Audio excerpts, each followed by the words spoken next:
Hello, welcome back. Today we're taking a look at the Pedersoli Mortimer rifle in 54 caliber, and this is the target version with the early style Creedmoor sight.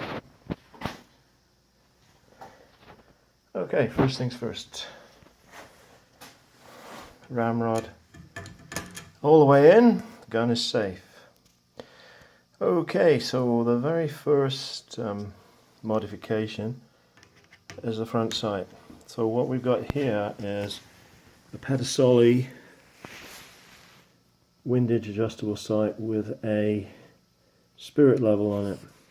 It has replaceable inserts with a spring clip here, and these are the inserts that come with the sight. The original sight was this one, which is a Swiss style sight, sort of a post and bead sight. It's okay. I don't particularly like it because you tend to lose sight of your bead when you're shooting on a black target in certain light conditions. So I replaced it with this one, where I can use an aperture type sight here, or maybe one of those. The windage adjustments on the end here. The windage adjustments are quite coarse. It's not a vernier, but you can see the graduations there. You can also see the insert. It works great on a 100-meter rifle, which is what this one is. It's designed for the international 100-meter and 50-meter black powder target shooting. Okay, so that was the sight. Next thing I want to talk about is the is the lock. Now, observations. You'll notice here, if I can illuminate it a bit better, that the bottom jaw of the cock actually hits the pan shroud, which is this piece here, and it also collides with the top of the lock plate.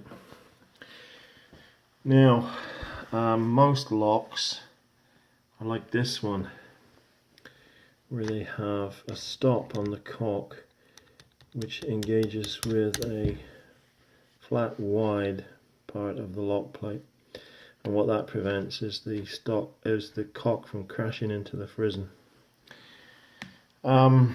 or overreaching itself. These later flint locks, in the very late flintlock period, as made by Mantons and Mortimers and what have you, apparently they didn't have those stops, which was fine for those guns because they were very well made, very highly refined guns, and Pedersoli copied that, I think, but they didn't quite get it right, and I'll explain why I think that later in the video. It may be a fault that just affects my gun, or it may be common to one or two others. I haven't been able to get any more information from other people on this. But anyway, let's just talk about this. I'll just pull the lock out. I had already taken out the lock screw. So the story behind this gun is that it shot very well when it was new. It's 3 years old now. But over time, the trigger got progressively harder and harder.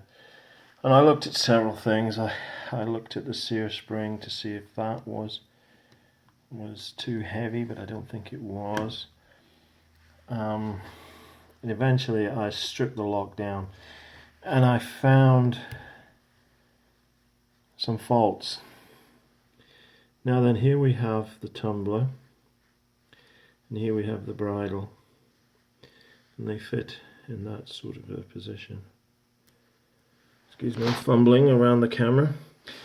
but I don't know if you can see. The focus is not very good. Oh, there we go. It's very loose. It's very loose. That bearing surface there, that bearing journal, it's very loose in the hole in the bridle. And also on the other side, this bearing surface here, let me get a pointer. This bearing surface here, come on, focus, focus, was loose within the side lock. And there is a position where there's quite a substantial wear, not on the side, on the other side. Where are we now?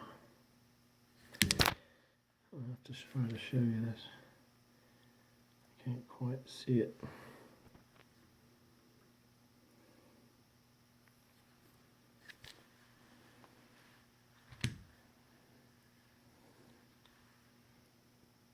Yeah, down in there. That bright area next to the end of my finger is actually a gouge in the bearing surface, which corresponded to a sharp edge on the side plate underneath there. Okay, so what was happening was the tumbler was actually tilted in the gun. Over time it wore and it was actually tilted. So what was happening was the sear, which engages with the full cock notch here, didn't want to release without a substantial amount of pressure, because the tumbler was tilting in the gun, and instead of getting a nice parallel surface, two parallel surfaces where the sear could just slip out of the notch, it was at an angle. So A, the trigger pull was heavier, and B, there was a longer travel, so a really lousy trigger. Okay, so needed fixing. Well, what to do about that? I decided on a two-pronged attack. The first one was to replace parts on the Pedersoli lock. I could have replaced the whole lock, but we're looking at a considerable amount of money, close to $500 for that, compared to an American lock there, which is $175. So anyway, I decided to replace the bridle and the tumbler on this and see what happens. Okay, so I've got this set up. I haven't polished it in any appreciable amount, and I'm just going to use it for the time being, see what happens, see if the same fault develops. Trigger pull at the moment is around 5 pounds, which is not all that good for a target rifle, but we'll see if it gets better over time or if it gets worse over time. One thing I do with my guns now, I use this grease on the bearing surfaces of the tumbler. It's metal on. It's synthetic grease. It's blue in colour. Let me get the top off. It's very, very sticky. I use this on universal joints on farm equipment and on pickup trucks and the like, and I've been using it for nigh on 20 years, and I haven't replaced a PTO U-joint on the baler or on the mowing machine, so I think that's pretty incredible. It is very, very good grease. Okay, so I'm trying it on the bearing surfaces there, just a little. Okay, so the other lock I showed you is a lock that I'm going to try on this gun at some time in the future. I'm not quite sure when. It's made by R.E. Davis in the States, and it's their late English lock, and it is very, very similar to the Pedersoli Mortimer lock. Very similar. It's actually not a bad fit in the stock. Excuse me, it doesn't help with handling the camera. So it fits in there, not too bad. The vent hole's in the right place. Just a smidgen, just a little gap, the wood to metal fit, but that could be taken care of with some epoxy. So not too bad at all. There is a problem with it though. I'll flip the gun over and show you. If you look down this hole here, I don't know if you can see. There you go, there's the edge. Can you see that shiny metal and then the dark next to it, which is the edge of the metal? So what we're looking at there is this part here.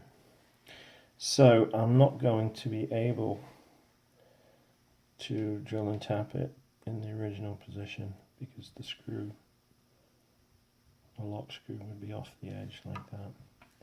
And even on the Pedersoli, very, very close. Very close. So to be able to use that lock there, what I'll have to do is I'll have to plug this area of the stock and then drill another hole slightly over. Obviously once I've done that, I am then committed to using the R.E. Davis lock, and I think that's the job for the winter or sometime. But in the meantime we'll just carry on with the Mortimer lock that has been had the replacement parts fitted. There's a safety on this, but there isn't on the Davis lock, but I don't think that's a big deal. One benefit of this, it does have a fly in the tumbler. And you can see down in there, that little notch area there, that's a fly. So, but they're very, very similar in dimensions and style. So if this were fitted to the rifle, it would not look out of place, it would look fine. Okay, what else can I tell you about the rifle?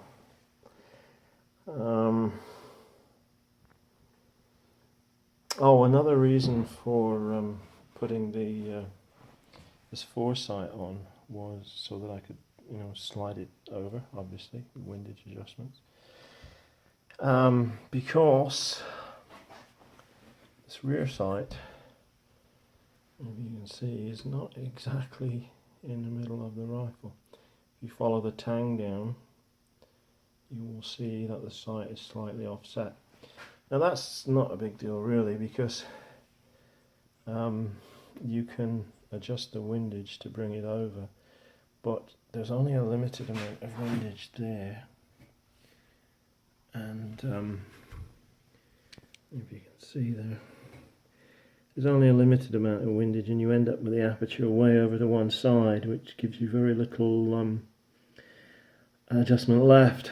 So the way to get around it is to either drift over the sight or to replace it with a windage adjustable sight like I have done. I bought this sight to go on another rifle, but I didn't like it on that rifle. The adjustments are quite coarse, but that's fine on a 100-meter rifle, but it wouldn't be quite so good on a 1,000-meter rifle. So there we go. What else? Not much really. It's an accurate rifle. It shoots very nice. When it also came with these hunting sights, which have got two fixed distances there, and it's very accurate with these. But obviously, if I'm using the target sight, well, couldn't use these as well. They were getting in the way. They would normally fit here where this Canadian penny is.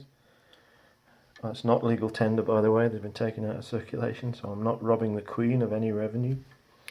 So yeah, that's the hunting sight. Works very well. And I think that's it. I think that's it. It's a very nice rifle to shoot. I really like it. But obviously, it's needing a little bit of work to get it where I want it to be. I'm going to be critical of Pedersoli again. I think they could have made a better job of that lock there. When you spend a considerable amount of money on one of these rifles, you want it to work for quite a few years, but here we are, we've already had to replace these parts. So I think they could pick the ball up there. But apart from that, it's accurate. A thing I will do in the future, I will get rid of this brown finish on the barrel. I don't like it. I will have the barrel worked on by a gunsmith and have it hot blued. I think hot bluing looks much better. This brown is sort of an artificial finish, and it's more like paint than bluing really. It's quite dull, it scratches quite easily, and the metal underneath is not highly polished. It's quite, well, I won't say it's quite rough, but it's slightly rough. So I will have the barrel refinished professionally at some time or other, and I might even have it shortened because it's very, very heavy, very long, and I think for shooting at 100 meters you don't necessarily need such a long barrel. Whether that will make me ineligible for competitions or not, I don't know. Maybe the sight makes me ineligible for competitions. Doesn't really bother me because I only shoot for my own pleasure anyway. Don't shoot in competitions because there aren't any up here, and I don't know of anybody else who shoots one of these rifles. So there we go. So that's it. That is the observations and modifications of the Pedersoli Mortimer rifle. Probably one or two things that you will not find, some information you will not find anywhere else on the internet, because there seems to be a great reluctance to criticize these guns objectively, or criticize any gun objectively. We're all supposed to think they're marvellous. Well, they're not. They're very good, but like anything else, they need fettling, they need changing to bring them around to your requirements. So there we go. Pedersoli Mortimer target rifle in 54 caliber, sorry. Target version. Take care of yourselves, look after one another, and I'll talk to you next time. Goodbye.